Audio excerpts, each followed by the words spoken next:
What I'm doing here is this is my spec lift bars. You pull them out, put the spec lift between the wheels, and you pop these back in again. I lost one, and I have 4 on the spec lift. This one here is you pull, let the wheel in, but then I've one here for just when you have low fronts or flat tires, just so you can move them around. And I need these bars here because cars always hit no matter which way I space them. So I bring this bar all the way into this one. The subframe of the car will hit this, so I need this one here just to keep stuff away from that.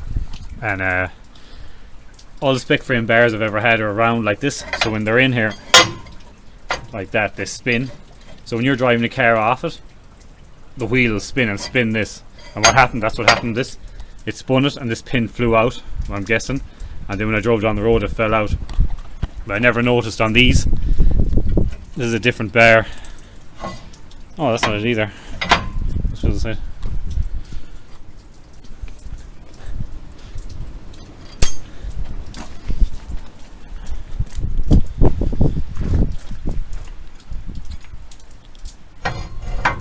It's a flat top, so when it fits in there, it doesn't spin. I never noticed that. That was always up there. So I'm going to try and make up 2 of them. Just when I'm driving the car off, that doesn't spin. And what I could do then is like put some grippy tape there. You know that stuff? It's like sandpaper that sticks. You give the car a bit of a grip just to drive off the spec lift. I'll keep that out because I'm just going to copy that.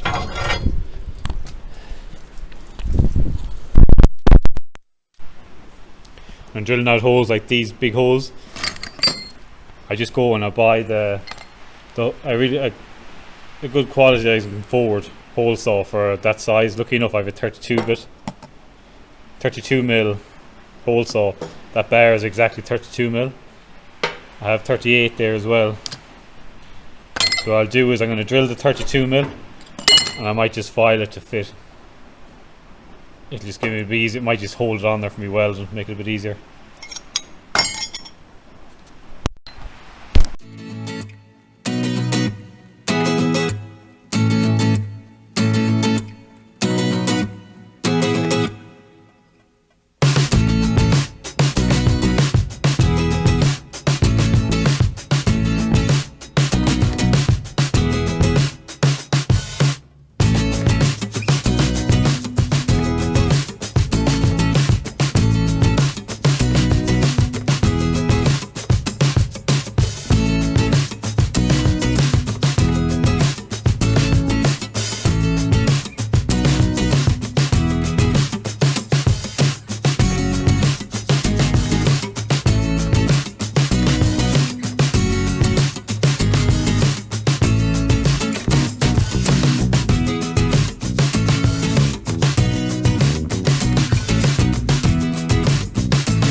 I better go see if this fucking thing fit.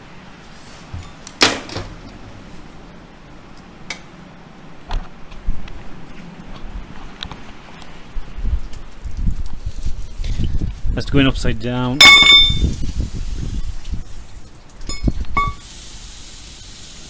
One good thing about having a flooded fucking yard.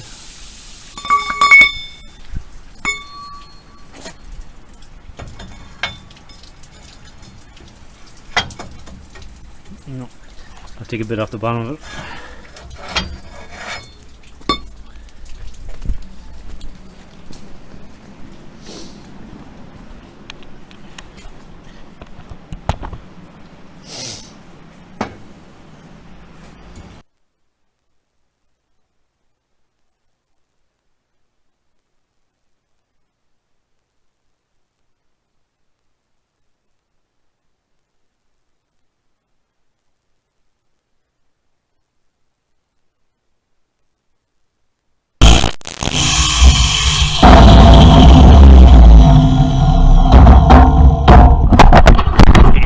Mop disc, make sure that one other one fits, and just put it together. I'll leave that video there now. Please like and subscribe if you can. And I'm not going to paint them, I'm going to leave them, and whenever I get a sandblaster up and going, I'll do it, unless I have the truck sold beforehand. Anyone's looking for fully tested, tack with everything.